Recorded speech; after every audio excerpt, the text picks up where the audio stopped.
Welcome to a new video.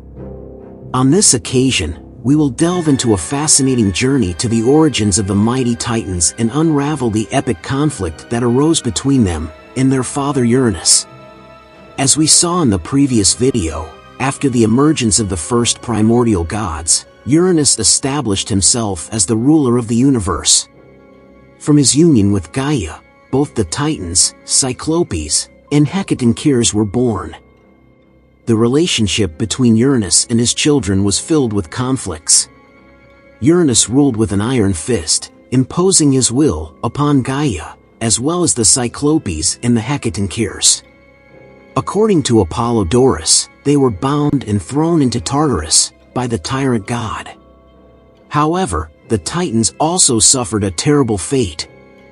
Uranus held them captive within their mother, impeding their full birth. These tyrannical decisions of the god were the result of an ancient prophecy, whose sender remained unknown in the Hesiodic texts, stating that he would be overthrown by one of his children. The weight of the oppression exerted by Uranus became increasingly suffocating for the Titans and Gaia. Resentment began to germinate, along with an ardent longing for liberation. The Earth Mother suffered the pain of having her children locked deep within her being, unable to experience the freedom that was rightfully theirs.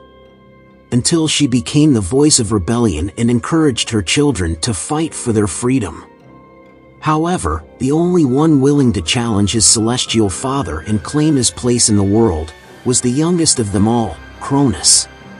Cronus carried out a brutal plan of revenge, and armed with a sickle, approached while his father was sleeping, unaware of what was about to happen. With a precise strike, he castrated him. The echo of this event would resonate throughout the cosmos, announcing the birth of a new era. The chaos and oppression of Uranus were replaced by a new order, and the universe would change once again. The castration of Uranus represented a separation between him and the Earth, and marked the beginning of a new order in the world, established by the new gods, the Titans. Although most of the Titans did not personify forces or elements like other gods we have seen, they were associated with them in a way that they had significant dominion or influence over them, and thus, over the world. Each of the Titans had their own sphere of influence and distinctive characteristics, which we will explore in a moment.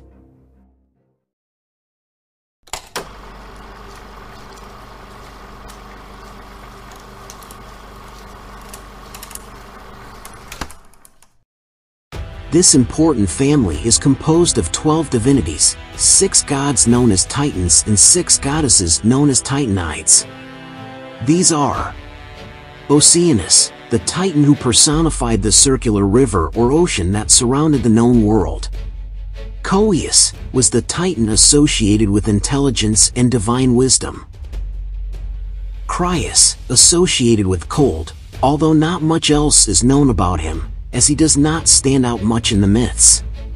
Hyperion, associated with the sun and observation, he was the father of Helios, the god of the sun.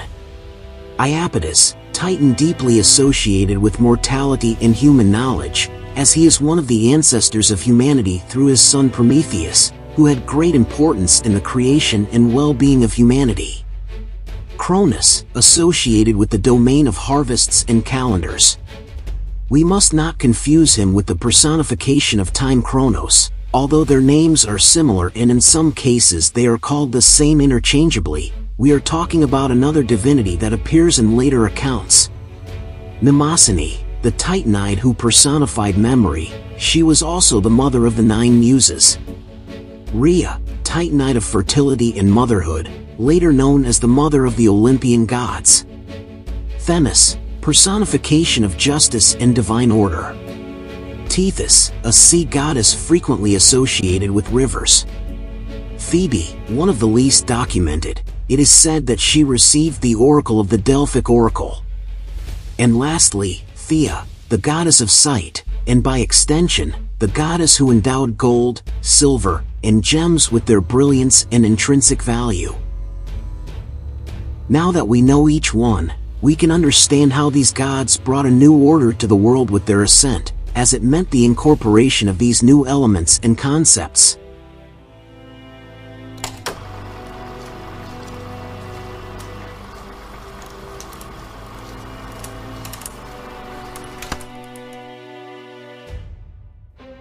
After the castration of Uranus, Cronus threw the god's genitals into the sea, but some drops of the blood that flowed from the wound fell onto Mother Earth, giving rise to three groups of beings.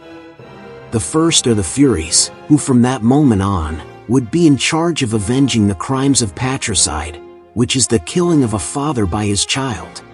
The second group comprised the Meliads, ash tree nymphs.